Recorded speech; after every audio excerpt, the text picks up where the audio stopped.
Assalamualaikum warahmatullahi wabarakatuh. Selamat datang diselamatkan. Jumpa lagi bersama saya Begin di ruang tamu Lokus.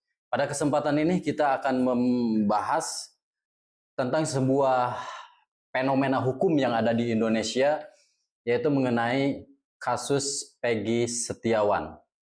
Bagaimana kronologi awal cerita penangkapan Peggy Setiawan sampai dengan hari kemarin Peggy Setiawan dibebaskan oleh Polda Jawa Barat setelah memenangkan proses pra-peradilan di Pengadilan Negeri Bandung. Nah, untuk membahas lebih lanjut, di tengah-tengah kita telah hadir salah satu tim kuasa hukum dari Peggy Setiawan, yaitu Pak Asep Muhyiddin SH.MH.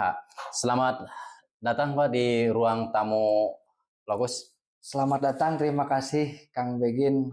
Kembali lagi untuk yang kedua kalinya kita berdiskusi ya tentang kasus pembunuhan Vina ini, di mana menimpanya itu terhadap klien kami yaitu Peggy Setiawan. Oke.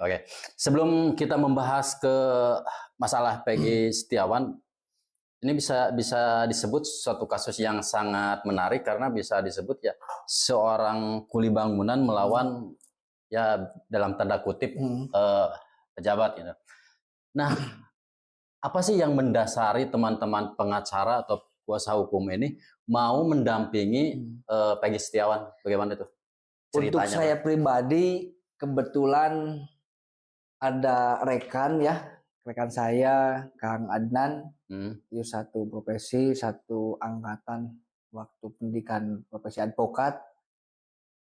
Dihubungi beliau melalui grup, akhirnya ketika setelah dihubungi sampai bilang begini, Mas Bro, ini mah nggak dibayar, pro bono kayaknya gitu. Maksudnya kan pro bono gitu. Aja saya bilang, lu kayak nggak tahu gua aja, gua mah udah biasa nggak dibayar kali gitu kalau masalah begini gitu. Nah tapi setelah itu saya pelajari, cari tahu betul nggak nih Peggy ini betul-betul pelakunya. Nah, ketika saya mencoba dipelajari satu hari satu malam itu melalui pemberitaan, akhirnya oh ya udah berarti saya sedikit menyimpulkan Peggy Setiawan ini bukan Peggy alias Peron gitu. Jadi hasil dari penelusuran itu ya kan? Penelusuran jejak digital gitu. Baik dari putusan ataupun yang lainnya. Nah, setelah itu seiring berjalannya waktu, alhamdulillah kita juga tim ditopang oleh abang saya yang baru nih, Bang Niko Kili-Kili. Nah, beliau adalah keluarga besar atau bisa disebut adik lah gitu ya dari Abang Hercules. Terima kasih Abang Da sudah mensupport, sudah mau membantu Peggy. Bahkan saya sangat angkat hormat sama beliau. Sangat bijaksana beliau. Jadi mungkin beliau itu bisa disebut top leader di tim kuasa hukum. Bisa disebut top leader gitu. Jadi selain daripada tutur katanya yang bijaksana, beliau itu kalau tidak terlalu penting jarang berbicara.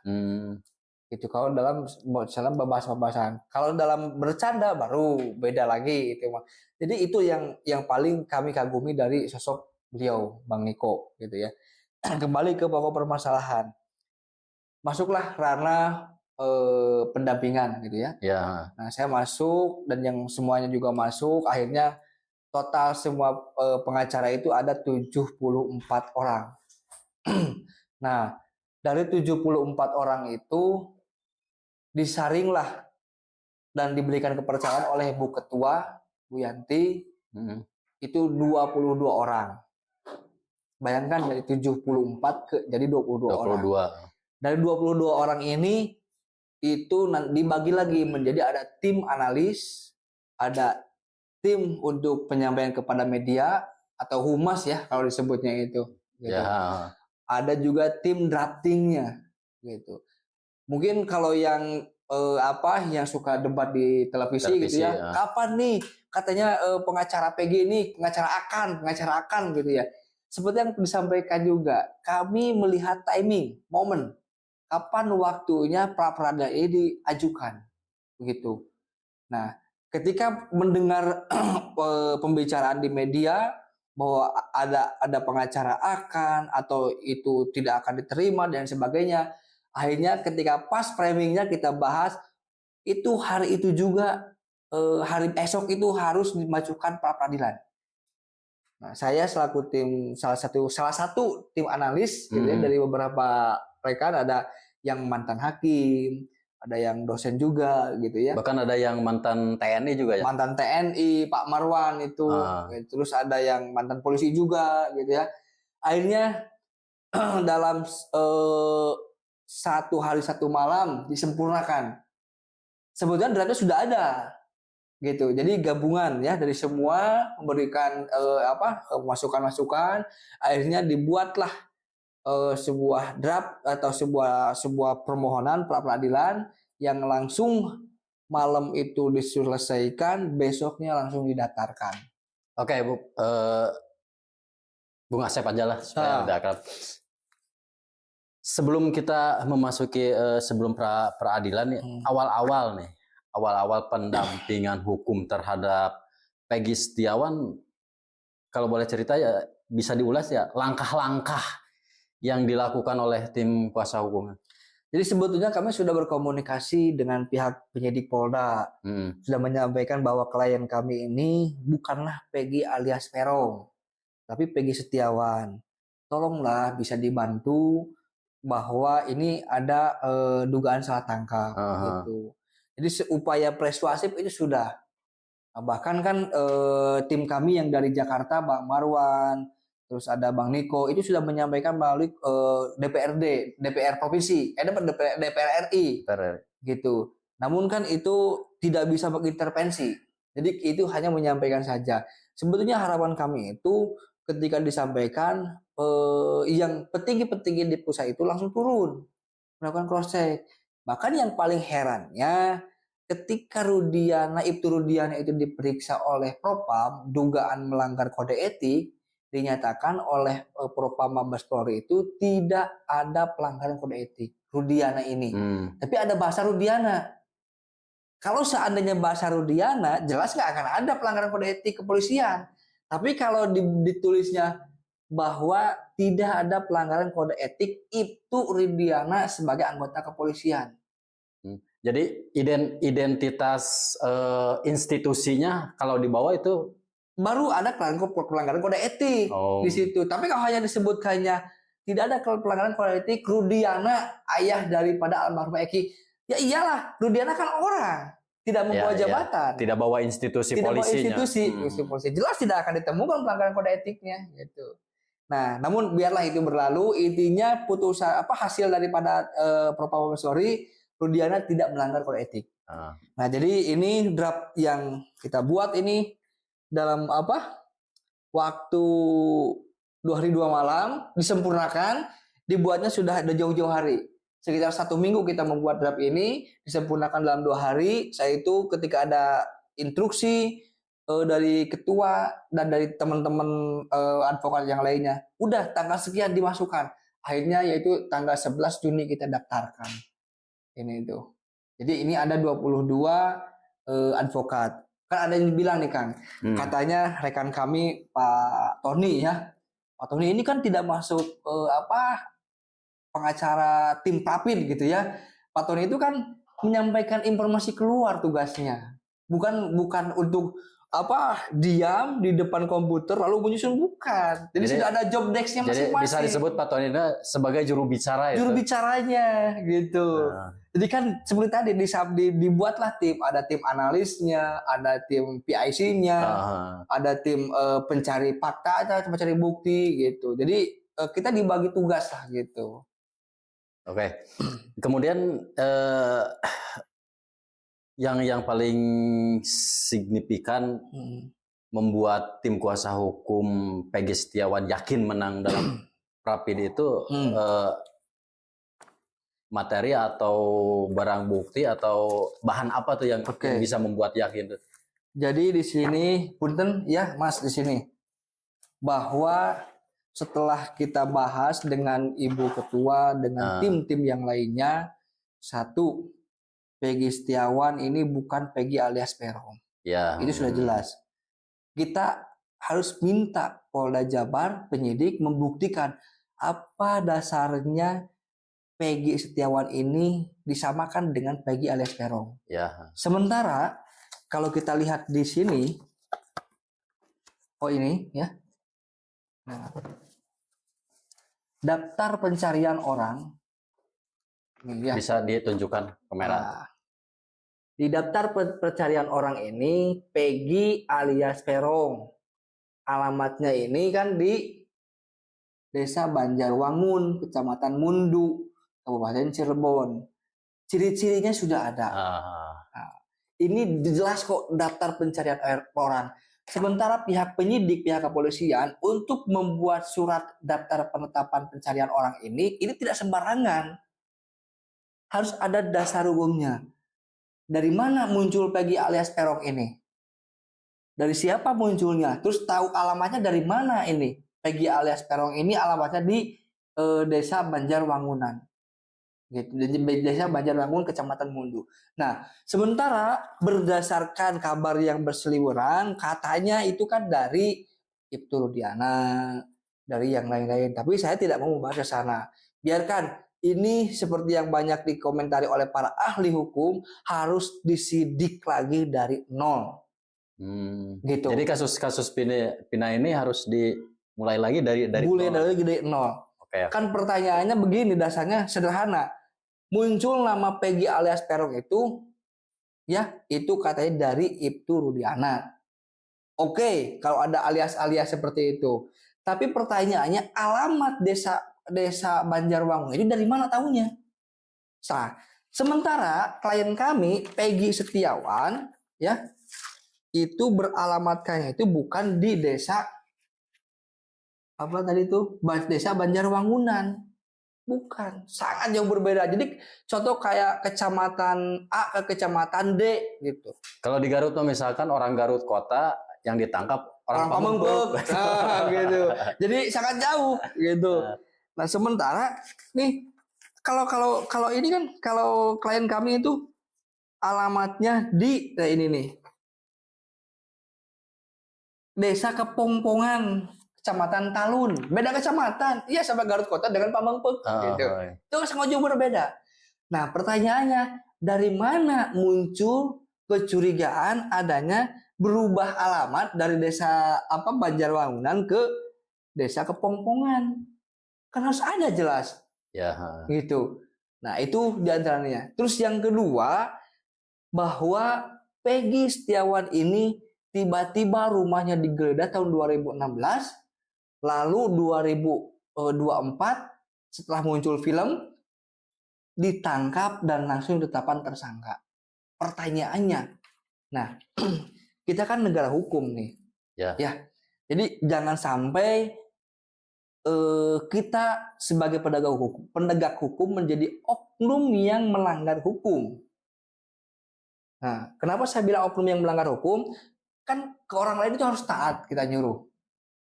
Contoh saya si A nih, lo harus taat hukum, itu salah lo, nanti bisa dipidana lo. Sementara saya sendiri sebagai pelaksana hukumnya melanggar hukum, kan aneh gitu.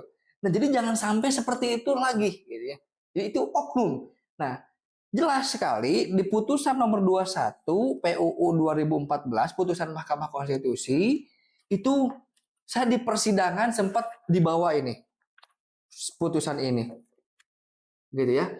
Bahkan ahli menyampaikan, kalau saya walau alam ya, bilang ahli yang dibawa oleh termohon dalam hal ini Polda Jabar kan ya di medsos seperti apa ya, gitu. Nah, itu di pasal 98 itu sangat jelas sekali pertimbangannya, bahwa untuk menetapkan seseorang menjadi tersangka itu harus ada minimal 2 alat bukti yang sah dan disertai pemeriksaan calon tersangkanya. Jadi baca-baca pasal tersebut jangan terputus. Jangan sampai di 2 alat bukti cukup gitu kan. Cukup gitu. Kayak iklan KB 2 anak cukup. Gitu ya. Jadi kan itu pendidikan hukum yang menyesatkan. Gitu ya. Jadi kalau dibaca kan harus jelas karena bahasa dan ini bukan atau. Kalau atau kan pilihan. Ya. Kalau dan itu kan harus disertai. Jadi kalau dan itu ya sangat berkaitan dan harus diikutsertakan. Gitu. Betul. Jadi, seperti itu. Nah, di halaman 98 itu. Tapi ketika saya di persidangan ditanyakan kepada ahli itu tidak mau mengakui. Hanya mengakuinya itu hanya cukup 2 alat bukti saja. Gitu. Apapun makanannya, minumnya, tetap seperti itu. Gitu.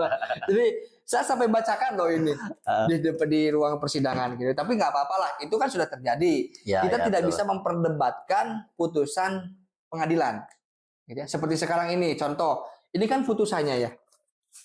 Nah, jadi teman-teman ini putusannya ya. Di situ tertuliskan putusan nomor 10 /PID.PRA/2024 PN Bandung gitu ya. Ini semuanya ada 22 pengacara ya, seperti ini. Nah, hakim alhamdulillah mempertimbangkan. Jadi apa yang saya pernah pertanyakan lalu apa yang saya lihatkan ini itu jadi pertimbangan hakim. Ya, jadi si termohon ini atau Polda Jabar ini tidak bisa membuktikan dia pernah mengundang secara patut klien kami. Gitu. Kayak ini disyaratkannya harus ada, wajib. Gitu, diundang. Dia mau datang mau enggak, yang penting diundang. Ahli dua-duanya menyatakan begitu. Diundang berapa kali? Ya minimal maksimal 2 kali secara patut. Ahli dua-duanya bilang seperti itu. Ya, ini tidak diundang berarti ya tidak sah.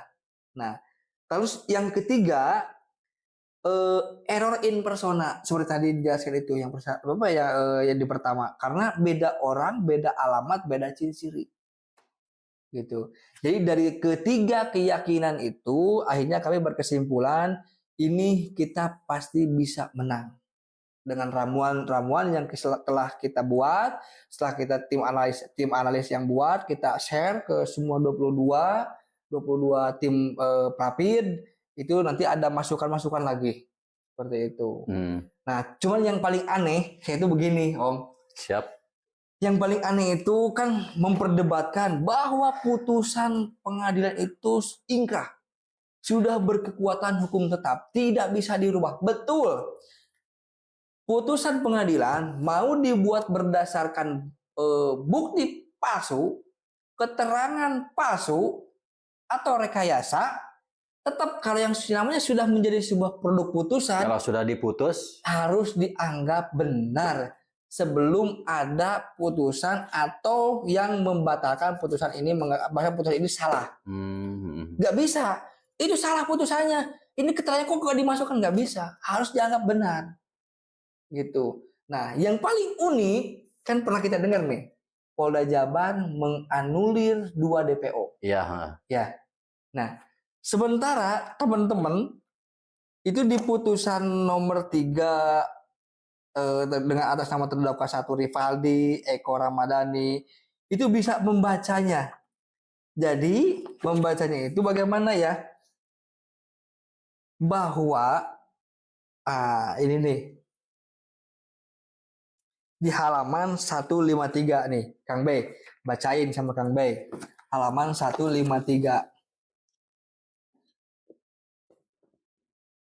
Ada, nah DPO dan terdakwa 1 Rivaldi Aditya Wardana alias Ucil dengan menggunakan sepeda motor milik saudara Peggy alias Peron dalam kurung DPO. Sedangkan terdakwa 2 Eko Ramdhani alias Koplak mengikuti dari belakang dengan menggunakan sepeda motor miliknya sendiri. Terus sesampainya di flyover, kemudian saudara Dani dalam kurung DPO, saudara Andi DPO, terdakwa 1 Rivaldi Aditya Wardana alias Ucil, saudara Peggy alias Perong, dan terdakwa 2 Eko Ramdhani alias Koplak meninggalkan anak korban Muhammad Rizky Rudiana dan anak korban Tina dengan posisi anak korban Muhammad Rizky Ramdhani terlungkup di pembatas. Intinya jalan. Korban itu ada yang membawa ke flyover. Ya, siapa yang membawanya? Nah, di sini ada lagi rangkaiannya di atasnya itu, nih, di atasnya. Saya bacakan di masih halaman 153 ya. Jadi diapit oleh saudara Peggy alias Peron DPO dan terdakwa 1 Rivaldi Aditya alias Ucil. Itu untuk Pina. Kalau untuk Eki, korban Eki, diapitnya oleh DPO-nya itu Dani dan Andi menggunakan motor. Nah, sementara kalau Dani dan Andi yang menggunakan motor yang mengapit korban Eki dianggap fiktif, berarti siapa yang membawa korban Eki ke flyover? Ya, dari TKP pertama ke tempat pembuangan. Logika hukumnya kan di sana sederhananya. Masa arwah atau jin gitu yang ada bisa terbang kan mungkin. Nah, jadi di sini potensi untuk merekayasa sebuah kasus, sebuah perkara ada. Kalau Polda Jabar mempertahankan atau menganulir 2 DPO. Kurang cukup bukti. Kok kurang cukup bukti? Toh yang 2 DPO ini kan yang menghapit. Ini bahkan sudah jadi putusan pengadilan. Iya. Seperti tadi, ini mau dibuat secara dengan rekayasa. Salah atau tidak ketika udah jadi putusan pengadilan itu harus ditaati. Gitu. Terkecuali kalau nanti ada putusan yang membatalkan. Baru bisa ngomong. Sementara sampai saat ini kan belum ada. Nah, saya yang herannya begini, kok ada yang memperdebatkan isi putusan ini? Gitu. Kalau mau memperdebatkan putusan ini bukan setelah diputus, tapi di pengadilan.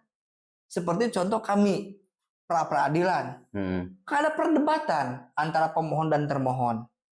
Gitu ya. Saling menghadirkan saksi, saling menghadirkan ahli. Disitulah perdebatannya. Kalau sudah jadi putusan seperti ini, ya mau tidak mau harus dilaksanakan. Ini kan sudah jadi putusan pengadilan. Itu. Apapun hasilnya ketika sudah jadi putusan pengadilan, maka wajib ditaatinya gitu. Betul. Berikut putusan kemarin pra peradilan, Polda Jabar harus taat, wajib mengikuti putusan tersebut. Betul. Kemudian Bung Asep nih, selama mendampingi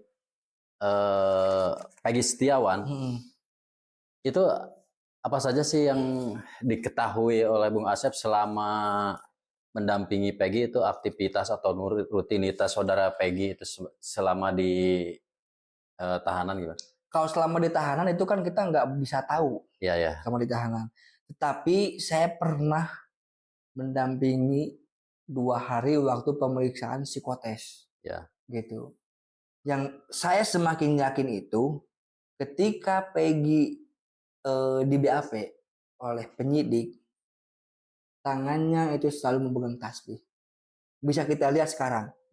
Ketika Peggy berbicara atau menyampaikan kata-kata, coba lihat tangannya. Ketika lihat tangan itu selalu bertasbih. Ya, bahkan di salah satu stasiun TV swasta yang menayangkan secara eksklusif sempat dia itu menyorot tangan Peggy yang lagi pegang tasbih itu. Nah, sederhananya kita begini menyimpulkannya. Kalau contoh saya lah, saya mau baca zikir nih, pasti ngomong ini akan berhenti dulu, gitu. Setelah ini ngomong berhenti, barulah zikir. Ya. Kalau yang dibuat-buat gitu, yang acting, yang acting ya, gitu.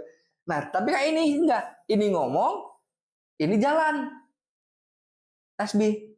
Berarti kan itu sudah terbiasa. Sudah jadi kebiasaan. Nah, terbiasa. Ketika di penyidikan itu saya melihat tangan Peggy begitu, oh yakin ini orang-orang baik, gitu. Kan kalau melihat orang baik itu bukan dilihat daripada berdasarkan tatonya. Kita tidak bisa menilai dari fisik. Tidak bisa. Itu kan tato itu kan bukan mengidentikan bahwa seseorang ini brutal. Bukan kan? Gitu. Bisa saja orang yang pakai peci dalam tanda kutip ya gitu, atau pakai sorban, pakai yang sedikit agamais lah gitu. Tiba-tiba kok perilakunya auzubillah gitu ya.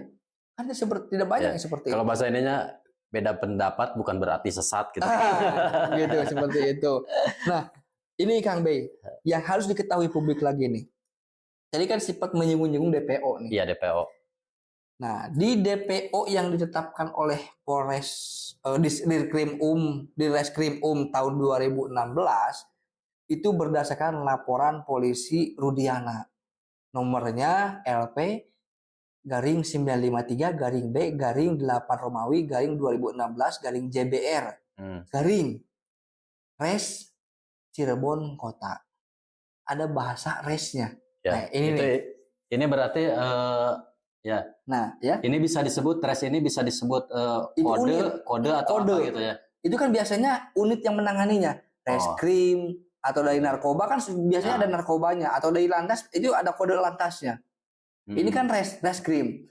Berarti penetapan DPO ini berdasarkan dari reskrim. Ya. Suratnya nomor ini, laporannya ini. Tetapi yang menjadi pertanyaan ya, ini kan semua dari reskrim ya.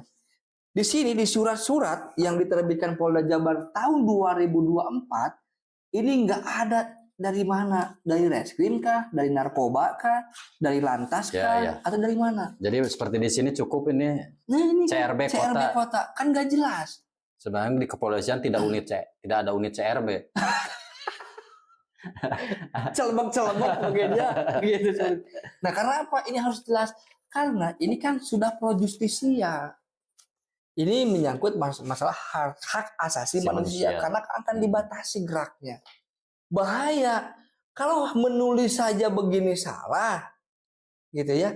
Apalagi dengan hasil pemeriksaannya dari awalnya pun sudah salah, gitu. Jadi lebih baik yuk kita betul-betul dievaluasi.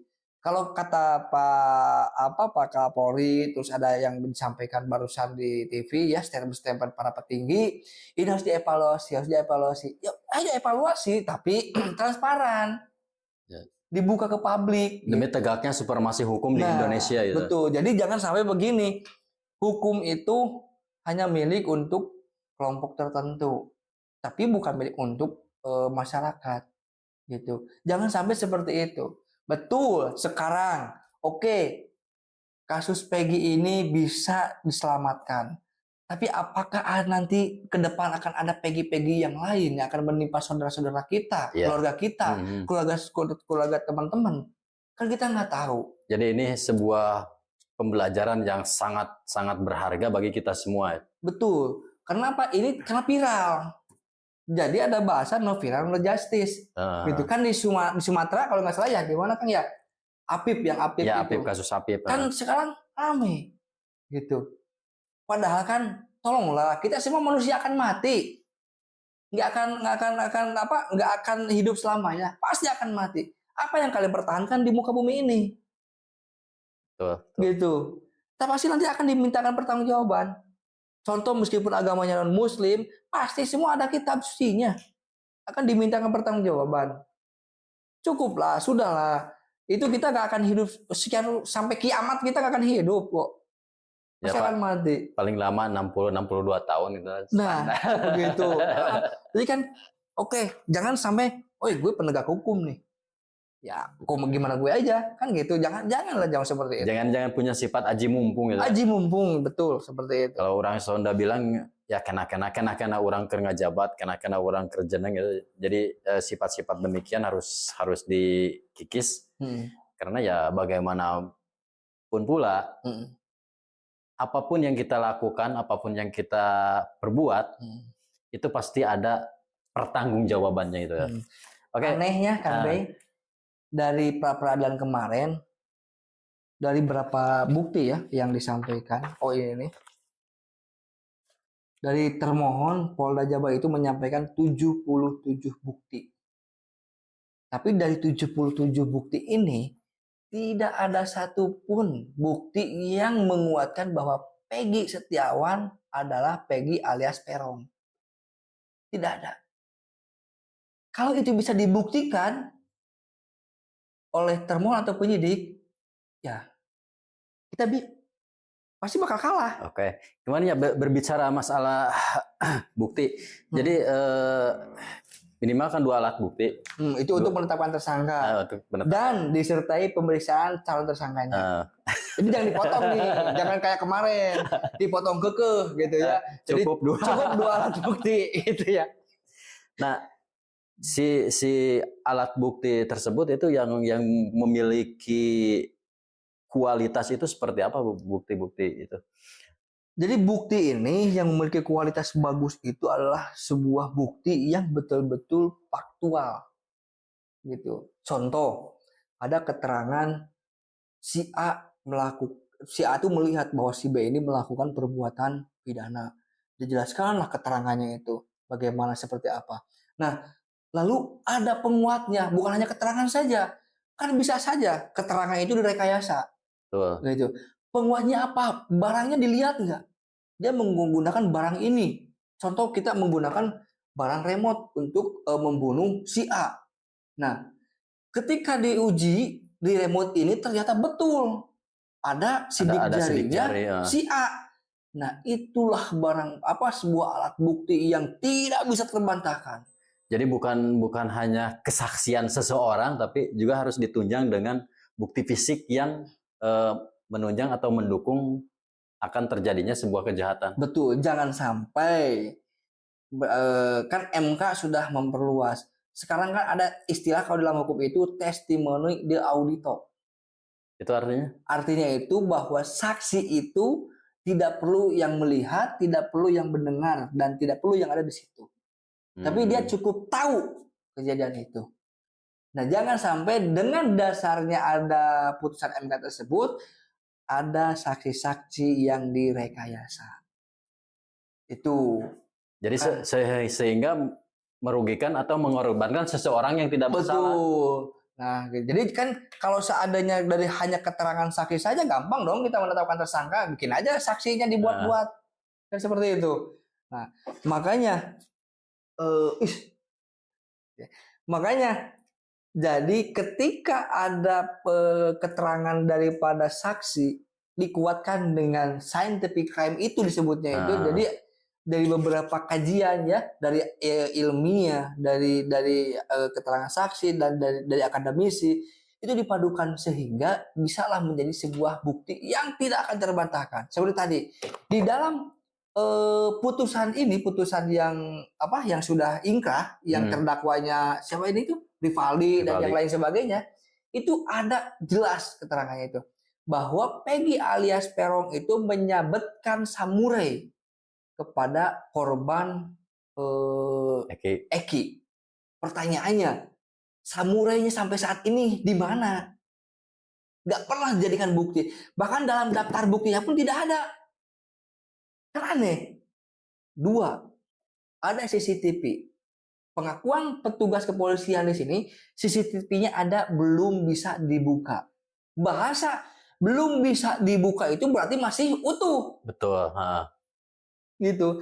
Kuncinya buka CCTV itu, bawa ke ahlinya. Kan sederhana sebetulnya untuk menguak kasus ini. Kenapa CCTV-nya kalau memang benar ada CCTV gitu. Ada betul. Dalam keterangan di sana disebutkan ada CCTV. Bahkan ada keterangan yang di sana itu menyebutkan saksi ini ada yang di WA oleh seseorang.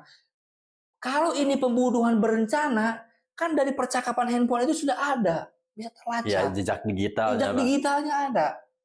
Kan di Polda ada IT-nya, cybernya. Cybercrime ya. Kan bisa dari sana. Perencanaan, dia merencanakan. Pasti bakal ada komunikasi. Gitu. Yang paling herannya itu CCTV sekarang harus dibuka. Kalau nanti CCTV-nya hilang, tidak ada. Nah, ini masalah baru. Kompolnas, Kapolri, Propam, Irwasda, dan semua masyarakat harus tahu nih, CCTV ini dalam keterangannya itu ada, tapi belum bisa dibuka. Gitu. Berarti masih utuh. Meskipun sudah ada yang membuka, itu pasti bakal bisa dibuka. Sekarang sudah zamannya melek teknologi, Bos. Betul. Gitu ya. Buka CCTV itu kalau ingin menyelesaikan kasus ini. Jadi supaya lebih terang benderang gitu. Jangan sampai terjadi kesalahan yang seperti dialami oleh saudara kita Peggy gitu. Nah, gitu. Karena apa? Ini ya. Kalau seandainya CCTV-nya ini hilang, berarti oknum polisi sudah menghilangkan alat bukti atau barang bukti. Itu bisa juga termasuk dipidanakan ya? Betul. Gitu. Oke, Bang Asep, setelah ngobrol-ngobrol, kemudian sebelum kita pungkas dialog kita, apa sih rencana dari tim kuasa hukum Peggy untuk selanjutnya? Karena kalau saya dengar dan saya lihat dari putusan hakim itu kan dalam putusannya itu tidak ada kewajiban Polda untuk ganti rugi. Kerugian ya. Nah, itu gimana? Di sini saya sedikit bacakan ya. Di antaranya itu singkat-singkat mengabulkan permohonan pra peradilan pemohon untuk seluruhnya. Jadi dalil-dalil yang kita sampaikan itu diterima seluruhnya. Karena dalil yang disampaikan itu dilengkapi, dikuatkan dengan barang bukti. Bukan seperti dalam Konoha ya. Jadi cukup 2 alat bukti, tidak perlu tidak perlu didukung dengan barang bukti. Justru barang bukti ini kan yang dipakai alat nih. Gitu. Jadi ini diterima semuanya. 2, menyatakan proses penetapan tersangka itu dinyatakan tidak sah dan batal demi hukum. Nah, terus selanjutnya tindakan termohon itu Polda Jabar itu tidak sah, menetapkan surat ketetapan tersangka batal demi hukum, menyatakan tidak sah keputusan atau penetapan yang dikeluarkan lebih lanjut oleh termohon yang berkenaan dengan penetapan tersangka atas diri pemohon oleh termohon. Itu yang paling saya garis bawah ini. Yang paling saya garis bawah itu yang poin 5 nih. Bahasanya begini, menyatakan tidak sah segala keputusan atau penetapan yang dikeluarkan lebih lanjut. Bahasanya kan lebih lanjut. Berarti ke depan. Ya. Bukan ke belakang, yang sudah bukan. Lebih lanjut oleh termohon yang berkenaan dengan penetapan tersangka atas diri pemohon oleh termohon. Artinya, saya menganalogikan ketika suatu saat Polda Jabar, mungkin ada yang bertanya, bisa nggak Peggy Setiawan ini suatu saat ditetapkan tersangka lagi oleh Polda Jabar? Bisa. Ketika cukup 2 alat bukti dan disertai dengan pendukungnya. Bisa Peggy Setiawan ditetapkan lagi tersangka. Tetapi ada bahasa ini. Menyatakan tidak sah segala keputusan atau penetapan yang dikeluarkan lebih lanjut oleh termohon yang berkenaan dengan penetapan tersangka atas diri pemohon oleh termohon. Lanjut, lebih lanjut, berarti kan ke depan. Ya. Ini artinya mengakomodir error in persona. Jadi salah tangkap. Karena alamatnya sudah jelas nih Peggy Peron ini. Di Mundu ya. Ya. Tapi ditangkapnya ini di Pamengpeuk, saya kan gitu. Ya, dari nama juga kan tidak ada satupun saksi yang atau tetangganya Peggy Setiawan ini yang memanggil Peggy Peron, tidak ada gitu. Tidak ada, yang ada pun Pegok. Pegok itu si saksi siapa ya? Si Dede gitu. Ya, itu bercanda saja. Saksi yang dalam tanda kutip berani menjawab pertanyaan dari Polda itu ya. Itu yang sempat ramai itu, tegas itu. Gitu. Jadi itu kan. Jadi apakah kan sekarang itu lagi rame nih. Apakah nanti putusan ini akan didebatable-kan lagi oleh para praktisi-praktisi gitu ya? Silakan, kalau untuk dijadikan kajian, untuk ditelaah boleh. Tapi jangan sampai memberikan informasi atau keterangan atau penafsiran yang menyesatkan. Gitu. Undang-undang bolehlah, silakan ditafsirkan, kan beda-beda. Ya. Gitu. Setiap kepala beda. Tergantung pemahaman orang yang membaca. Nah, betul. Tapi jangan memberikan pemahaman yang yang tidak relevan lah. Ya, dalam arti pemahaman yang menyesatkan. Menyesatkan gitu. Nah, karena apa? Kalau saya menyelesaikan kan percuma gitu. Terus yang kedua, saya berharap yang menyampaikan yang berdebat di media televisi itu janganlah kita berretorika. Janganlah kita sampai padahal dia nggak tahu faktanya. Gitu. Hanya dia mempelajari dari putusan. Ini putusan sudah ingkrah, Bos. Untuk apa? Diperdebatkan lagi gitu. Toh kayak contoh ada kuasa hukum dulu ya Bu Kartini ya istilahnya gitu. Beliau itu tahu faktanya. Ada yang nanya, kenapa Bu Kartini dulu nggak melapor ke Polda, ke Propam, ke Mabes Polri, ke Komnas HAM? Sudah, Bu Kartini itu dalam keterangannya saya dengar di media itu sudah melaporkan ke Komnas HAM juga. Bahkan Komnas HAM baru turun ketika ini viral. Pertanyaannya, bos, no viral no justice ini negara kita atau negara kita ini negara hukum? Ya. Gitu. Jadi saya pengen tahu juga terhadap beberapa, ya dalam tanda kutip ya, kalau profesor atau praktisi hukum saya pasti paham lah gitu. Ini mereka, hukum kita ini kan ada asas equality before the law. Saya ingin tahu penafsiran, pemahaman makna beliau-beliau ini apa sih yang dimaksud dengan equality before the law ini, gitu. Tolonglah dijelaskan. Equality before the law ini adalah A B C D E F G H I J, gitu. Saya pengen tahu maknanya itu apa, bukan artinya ya. Ya. Kalau artinya kan, Bung juga mungkin pernah suka baca di Google, ya. equality before the law katanya ya. Tapi kalau makna itu kan lebih mendasar, lebih mendalam gitu. Nah, katanya kan persamaan di muka hukum. Kalau saya di bangku kuliah dulu ya, equality before the law itu apa? Persamaan di muka hukum, di hadapan hukum. Yaitu artinya bahasa Indonesianya. Tapi maknanya apa itu equality before the law itu? Sama, derajat, atau seperti apa?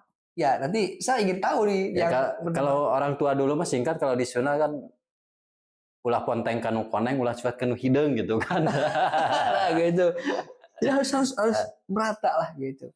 Terus yang paling utamanya, kita harus memahami bahwa negara kita ini adalah negara hukum. Ya. Hukum ini terbentuk dari kebiasaannya masyarakat. Nah, atau local wisdom. Hukum muncullah, kamu jangan begini, nanti kalau begini akan seperti ini. Nah, supaya nanti tertib, dibuatlah sebuah undang-undang, sebuah aturan oleh wakil rakyat kita. Ya. Gitu. Tidak mungkin hukum itu berdiri atau ada tanpa adanya masyarakat. Tidak mungkin. Gitu. Ya, betul.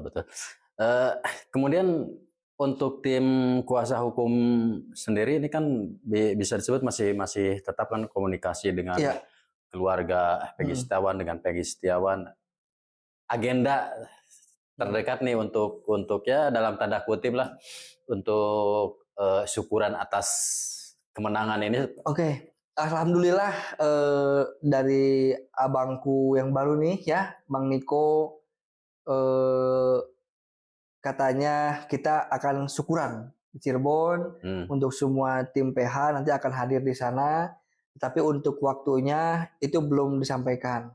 Nanti akan disampaikan dalam waktu dekat. Dalam waktu dekat ini gitu. Itu akan melaksanakan syukuran seperti itu. Tapi dalam waktu dekat ini. Nah, terus yang keduanya kami juga nanti di sana akan membahas apakah ini kita akan mengajukan tuntutan kerugian terhadap pembatasan hak asasi manusia yang dialami oleh Peggy Setiawan oleh penyidik Polda Jabar atau seperti apa?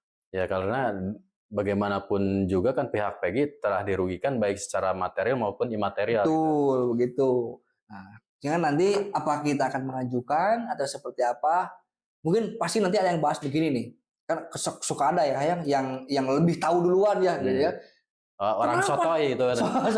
Kenapa tidak dimasukkan dengan ini apa kerugiannya, baik materi imater sekalian dituntut begitu kan bisa seperti itu. Kan sukanya seperti itu, Pak. Yeah.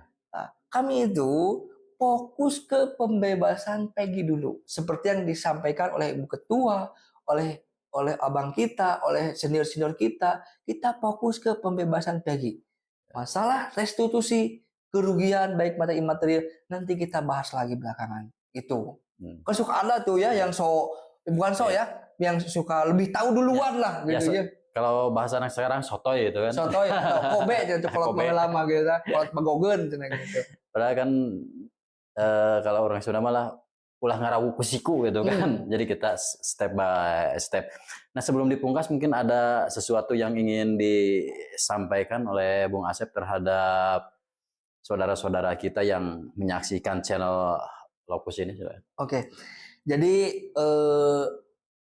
saya ingin menyampaikan bahwa kita ini hidup di negara hukum. bukan hidup untuk menghidupkan bukan hidup hukum untuk menghidupkan kita, tapi kita harus menghidupkan hukum. Lalu untuk yang lainnya, kepada para praktisi, kepada para sesepuh senior, tolonglah berikan contoh edukasi hukum kepada publik. Itu kan ada adab. Kita ilmu setinggi-tingginya pun ilmu, tanpa adab itu tetap lemah. Jangan sampai mentang-mentang, gue di kota nih, gitu ya, gue terkenal, gitu ya. Kita tidak menerapkan adab. Kalau di persidangan silakan, is okay. Ada argumen perang mulut kayak atau apa itu silakan, tapi tetap dalam koridor ya. Ada kode etik. Ya, ada etik ya. Gitu.